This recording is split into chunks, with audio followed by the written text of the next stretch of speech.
Hey guys, it's Ted Bogert. Welcome back to our second episode ever of Transformation Talk with my co-hostess with the mostest, the one and only Donna Morton-Morgan. She's here. She's with Inner Vibes Consulting. She's got the great background. My background never looks good like that. And today our guest is Sharon Driver. And the whole point of our show is to talk about transformation. Talk about because it's not an easy ride, y'all. I just want you to know. And so transformation can happen, does happen. It can be a lot of work. It can be a lot of pain, but it's worth it in the end. And we're sharing these. We're having our guests come on and share their hearts and souls so that maybe you too can learn and take a leap of faith and start the transformation process. So welcome, ladies. How are you today? We are, I'm halfway. I'm wonderful. But I'm battling a little cold, but I'm still awesome and I'm still amazing. Well, I'm going to send you good juju. How about you, Sharon? I am doing wonderful. Thank you for having me on today. I can't complain about anything. I didn't have a voice last week, but as you can see, I got one today. You got one today. All right. Well, before we take a deep dive into your transformation story, Donna, tell them a little bit about you, maybe the brainchild, why this is all Donna's idea, and I love it. Talk about transformation, and then I'll let you introduce Sharon. Sure. Transformation Talk is all about hearing the root, hearing the stories of how individuals are rising up despite addiction, despite incarceration, despite the negative medical diagnosis, despite divorce, domestic violence, and they're still rising up and transforming their lives. And then not just stopping there, they're turning around and transforming others. And that's so amazing because that is who Sharon Driver is. Ooh, that's a great intro. All right. Thank you, Donna. Sharon, let's go. Tell us about you. Let's hear that origin story. Let's hear transformation part. And then Donna and I will pop in with questions as we are learning more about you. Well, again, my name is Sharon Driver. I am the CEO and founder of S D Enterprises CDC Incorporated Transitional Homes for Men and Women. Basically, I'm a native of St. Louis, Missouri, raised up in Mississippi, went to college in South Carolina. I've been here in Orlando, Florida, in the Central Florida area for the past 21 years. I am a wife to Clarence Driver, mother of 3, 2 grandchildren, and 1 on the way. So that is basically who I am in a nutshell. So that's the easy bio part. Yes. Well, I want to dive right on in. Yeah, I want to dive right on in. Yeah, please start. Because, Ted, I met Sharon a couple months back. She's part of the reentry. I'm part of the reentry network, Central Florida Reentry Network. And when I heard her speak and shared her story, I was like, wow, I can't wait for you guys to hear how she was at the bottom and how she pulled herself up. So go right ahead, Sharon. Let them hear. I'd love to know, Sharon, because there's a lot of people out there who are down at the bottom. Well, I'm going to start from 11. I was molested as a child. Fast forward, I had a child from that molestation. Life started spiraling out of control, being in and out of foster homes, the juvenile system, marrying at a very young age, trying to run from the monsters that I felt like was chasing me. Definitely did not want to stay in Mississippi. I would like to just be brutally honest. I think I married for all the wrong reasons. My first husband was military, and I just saw that as a ticket to get away from all my childhood trauma. Well, needless to say, that childhood trauma didn't stop by leaving Mississippi. It followed me everywhere I went. Mm-hmm. And so early on, I just started doing stupid things in life, shoplifting, just stealing profusely. It became an addiction. And I will say that that's what my addiction was. And that's how my life started spiraling out of control. Moving fast forward, even in my early 20s, early 30s, late 20s, early 30s, I just was started getting arrested, one behind the other, from shoplifting, and ended up getting a divorce, marrying again, for all the wrong reasons, still searching for that love that I lacked as a child. And so, to be honest with you, had a lot of people in my family to look up to that I wanted to mimic in life, but still not getting that childhood counseling, not having nobody to sit me down for me to talk to. It was I want to just say, a hoovering nightmare over my life. But I can attest to this. I knew God at a very young age. So knowing who he was in my life, I can honestly tell you that that's the only way that I made it through certain things in my life. I developed having seizures. So I even tackled with having seizures. I had all three of my kids by the time I graduated high school. Yes. And still struggling through everyday life struggles and trying to get through. Long story short, the very first time I ever was in some serious trouble in life was a bank robbery. When I tell you, from the bottom to the top of the laws, breaking them, I was there, been there, done that. And even in the midst of all of this, I still haven't did no major time. I've been going to jail, getting out, going to jail, getting out, bonding out here, bonding out there, going to jail, getting out, and still just holding on, still parenting, maintaining, working, keeping good jobs, having a nice home, keeping, all that through all the struggles. Married again, moved to Florida, thinking that I have really escaped the childhood trauma. No. This is where it caught up with me at. Working in corporate America, still doing good things, thinking I'm doing the right thing, and it was the wrong thing. Landed me in prison. Long story short, I'll go ahead and tell you, I was sentenced to 20 years in the Department of Correction. Yes, the very first time I ever faced anything about prison, landed me 20 years in the Department of Correction. Did I think my life was over? I'll go back to saying this. The God I serve, I just knew. My faith has never wavered. I will tell anybody, if you know the word of God, I promise you, if you stick to what he says, then you will know that the obstacles that you go through in life, they're not your final destinations. Amen. They're just not. And so it really hit me being in prison when I went to classification and I heard that lady say, your EOS date is August the 27th of 2029. Wow. Nothing resonates to you more than that being your firstborn's birthday of 2029. Wow. So I'm going to let you all know, and I definitely want the audience to know that I'm sitting in my corporate office and it's 2023. Amen. Right. Amen. It's 2023. So now I'll tell you just how I got to this corporate office. Being a person of my status, or should I say personality, I've never been a quitter. I've always struggled or fought hard to come out of my darkness, be it in a relationship, getting locked up, going to jail. I just always have just been blessed, I should say. Sitting in prison in that classification officer, I want the audience to know that I had to fall all the way down on my face in order to get up to where I'm at today. And that was that go in the closet, which would have been the bathroom in prison, and just cry out to God. And just know that, Lord, whatever it is you want me to do, I'm going to accept it and receive it today.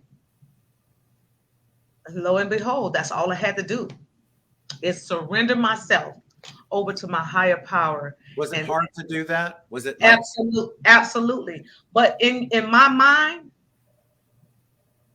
I really knew that God didn't send me to prison for 20 years.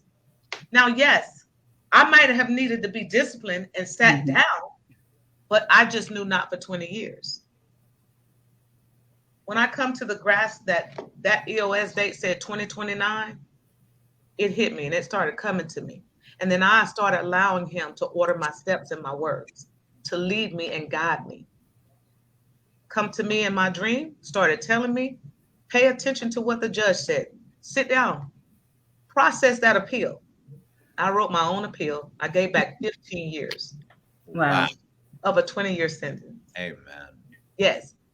But even in giving that appeal back, winning my appeal and giving that time back, I relished the 5 years that I did spend in Department of Corrections. That was the best time of my life. Why do you say that? I'll tell you why. Because, like I told you, I surrendered. When you surrender and you surrender wholeheartedly, God will deal with you. He'll start showing you. Right. He does it to us. And he started speaking to me. And I started seeing myself in dreams. I was talking to multitudes of people. And I was saying, why am I talking to all these people? Then it hit me. He started giving me the vision to write what I'm doing today. Transitioning homes for men and women. Then when I was doing time in prison, I was seeing the women coming back.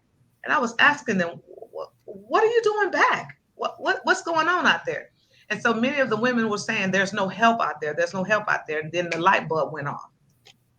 Now I see what God is showing me. Now I see why he has me talking to total strangers, why I'm opening up more and just constantly journaling. I came home with 5 compositions from notes and writing things down and writing plans and figuring out what this was all about. Came home with 5 compositions of notebooks, and my good friend said, you basically are trying to do transitional housing here. Yeah. Yeah. God knew that all along.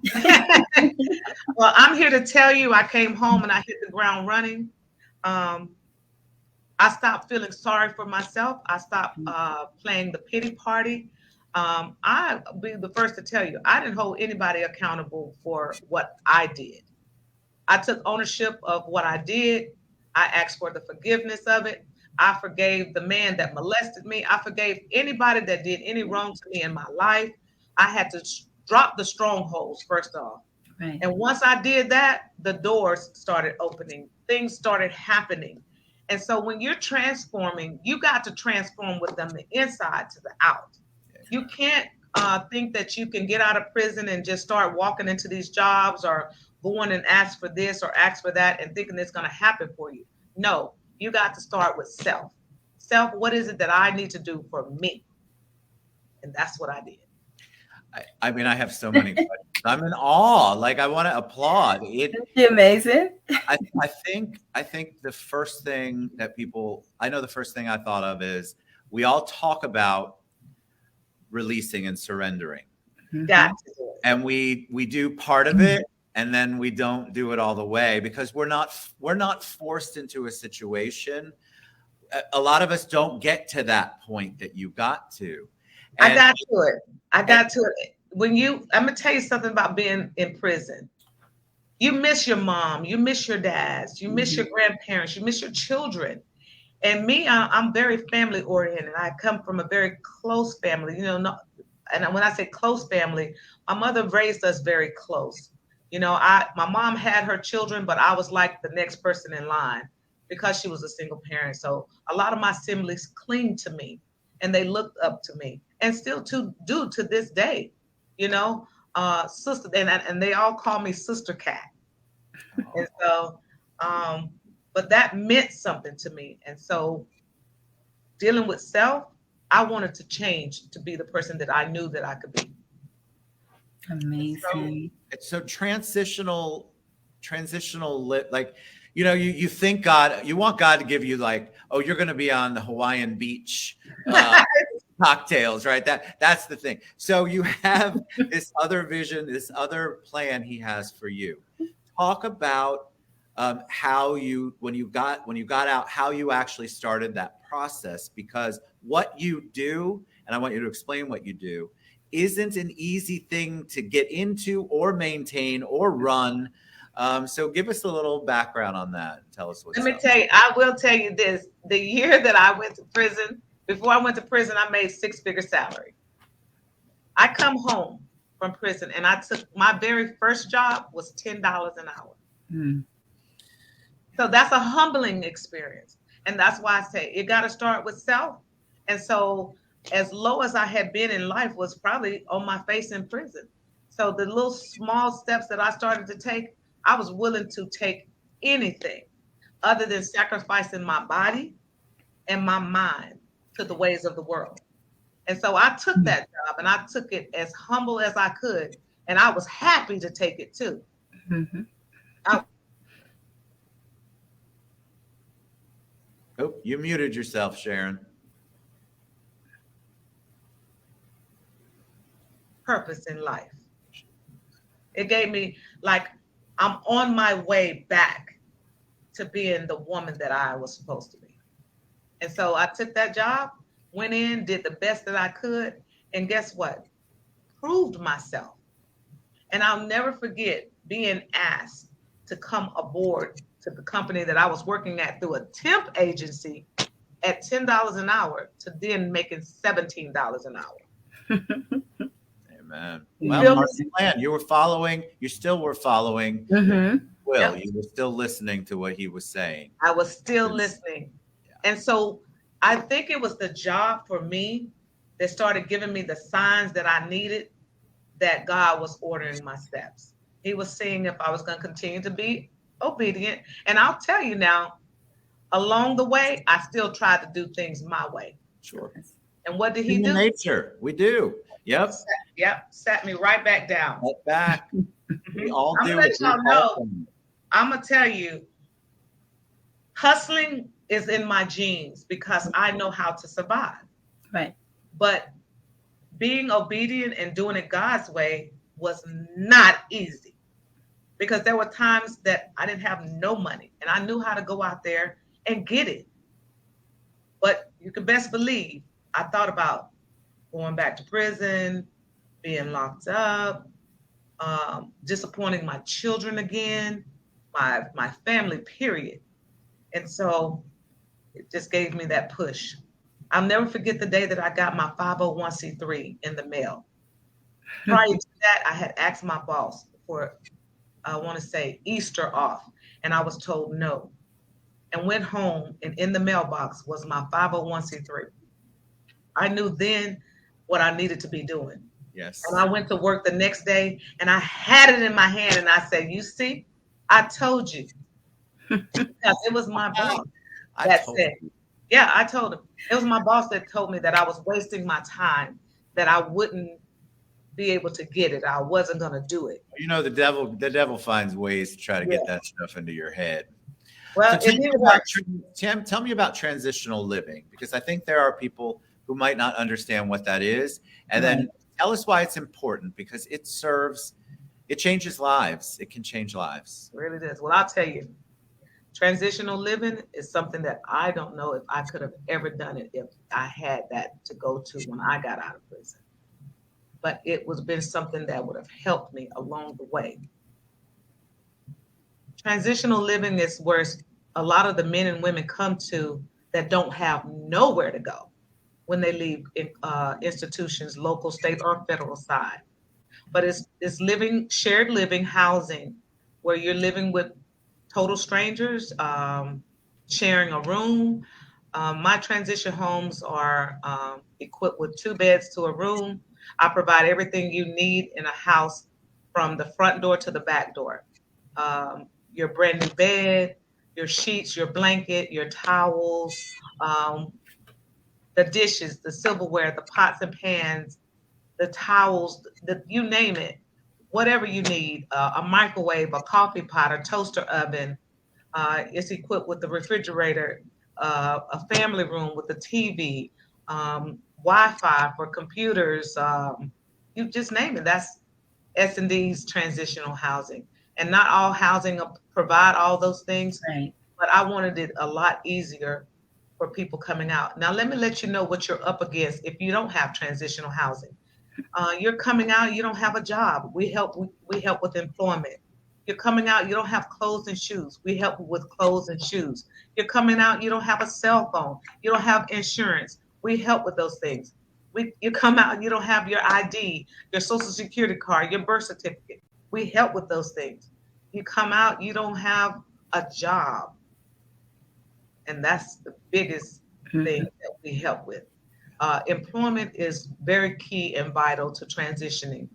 And so S&D Enterprises, we help provide all those things. We have the resources to help you with all of those things. But more importantly, do know that when you come to S&D, you're coming to a new bed. Amazing. Yeah, you're coming to a new bed. All the homes are equipped with window treatment, living room furniture, artwork on the walls, rugs, dining room sets, nice decor. And so many of my residents, when they walk in, they stop right at the door and they turn around and they say, "This is where I'm going to be living." I love that. Yeah, this is home. Amazing. And in most of my homes, that's what it says: welcome home. Not welcome to S&D, but welcome home. Welcome home. You know, that can make such a difference for someone, like you said, Sharon, that because we know individuals that go back and return to jail, repeat the cycle, Yeah. they don't have the support when they're out. And so an organization like yours is so important. And that's what the Central Florida Reentry Network is all about also, is connecting all of these amazing resources. I will tell you, S&D Enterprises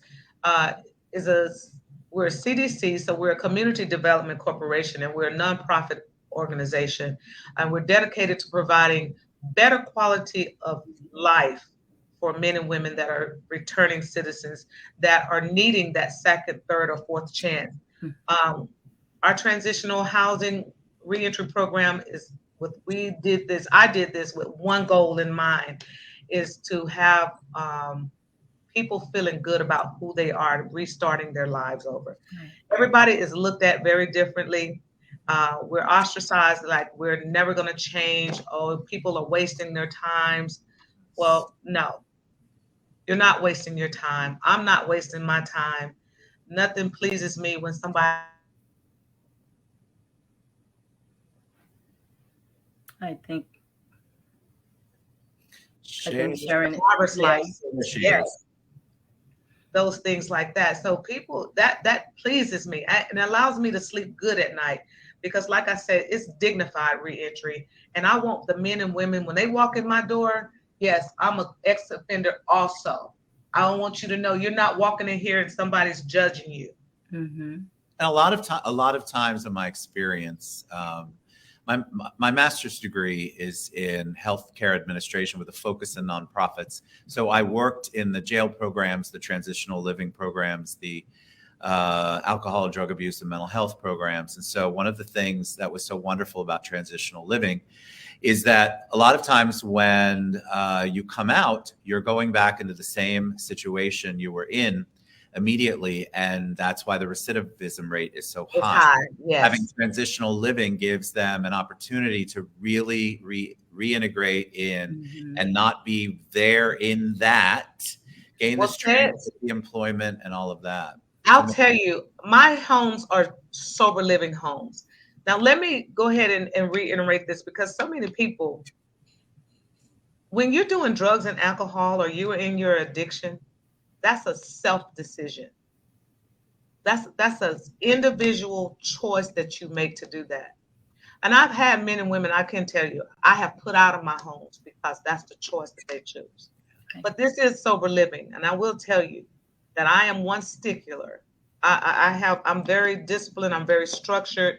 And I don't hesitate to put your butts back out there on the streets if that's what you choose. But when I tell you, being open this past year, I have developed partnerships with other companies to help my residents go to detox, get the help that they need, get the counseling that they need. the case management that they need. When I tell you we provide it all, and I ain't talking about just me, because I may be the CEO and the founder, but I have an entire staff of convicted felons that work with me 5 days a week that have done the dignified reentry back into society, that have given their life back to helping someone get up. So not just myself, but my program director, convicted felon, my administrative director, convicted felon, my outreach coordinator, my intake coordinator, my assistant, convicted felon. I'm telling you. And I got these women from prison, coming out of the county jail. You name it, we are all one beat, one sound. Yeah. We've all been down one path, and we've all made a conscious decision to turn our lives around. Amen to that. Sharon, tell us how many homes. If I could do it for me, I know I could do it for others. And what I tell my staff is we reach one to teach one. Yeah, we reach one to teach one. Again, it's not easy, because today in 2023, the drug, not only do we do the transitional housing, I'm out for the children also. I also house the young adults, ages 18 to 26, that are being aged out of foster care. That's amazing. They need that guidance also. There are so many systems out there, so many situations, not systems, but situations where somebody needs somebody to listen to them. They need somebody to help them target their childhood trauma. Right. And it starts as a child. A lot of the children that are in foster care is because their parents are in the Department of Correction. Correct. Absolutely. And so who's there raising them or teaching them? It's a cycle too. Then it becomes It's a vicious cycle. It's a generational curse. And if we don't start breaking it somewhere, guess what? This is going to be that vicious cycle. But what I did learn sitting in the Department of Correction, I had a lot of time to think how I can be an impact on somebody else's life, because God is the impact on mine. Amazing. Sharon, how many homes do you have now? I have 9 homes now. Wow, that's unreal. And let me tell you something, Ted. I opened my first house March the 11th of 2022. Wow. 9 homes. 9 homes. And let me tell you something. I didn't have no grants. I didn't get a grant writer until this year, a month or two ago. I did this, and I tell people all the time, off the blood, sweat, and tears of these hands. And God right behind you. It's because of him. And when he gave me this vision, he also told me that he would provide the provision. Amen. He always does, right? Right. When you get the vision, I like that. What'd you say? He gave me the vision, and he also told me that he would provide the provision. That's correct. And I had someone, Pastor Father Brown, I'll never forget. Father Brown told me one day, he says, you know what? You got a good thing going, but God birthed that into you, and only you can raise it. That's true. And so this is why I know what my purpose is in life and what I'll be doing to the last breath. But right now, Sharon Driver is living her dash. And I'm living my dash. And that is taking care of the men and women that are coming out of incarceration, that have been where I've been, that have gone through what I've gone through. And I'm just here to make the transition a little bit easier. Why? Because I got my credit score up. I make 3 times the monthly salary, what people are asking for in rent, and I put the truth out there. So when you get my background, it ain't like it's a secret to you. You already know. I love that. And before we went live, you said, look, I'm going to get real and raw. And you did But you did it in a way like you could have gotten as raw as you want. As far as I'm concerned, when you share your heart and your soul and your true story, the impact that you make, I guarantee you that there are people out there listening that are either in the situation, transitioning out, trying to figure out what to do. And that's what this show is all about. All right. So ladies, I have to wrap up because my battery's almost dead. There's no other reason. But I loved every second of this, Sharon. The best way for people to find you is to go to the Facebook page, S&D Enterprises. For now. Or they can always send me an email at info@sdenterprises.org. It's amazing. Donna, where do you find these amazing human beings? I know. You know, I'm surrounded. Like I said, we're part of the Central Florida Reentry Network, and my goal is to connect with the ladies with Sharon and do some retreats together and some workshops together and just impact lives. So we're all transforming others. And that's how God is like giving us, you know, the providing, the provision. I love that. All right. Sharon, anytime you want to talk, let's talk. What a blessing. I have some ideas for fundraisers and for some supplies and connections I still have. Thank you so much for sharing your journey. I appreciate you so much. And you too, Donna. Thank you for bringing all these amazing people to the Transformation Talk series here. If you have someone who's got a journey or a story, we'd love to hear from them. The transformation not only changes their lives, but it can change others' lives. All right, y'all. Thank you so much. God bless you both. We'll be back next week. See you guys soon. Yes. Bye, everybody.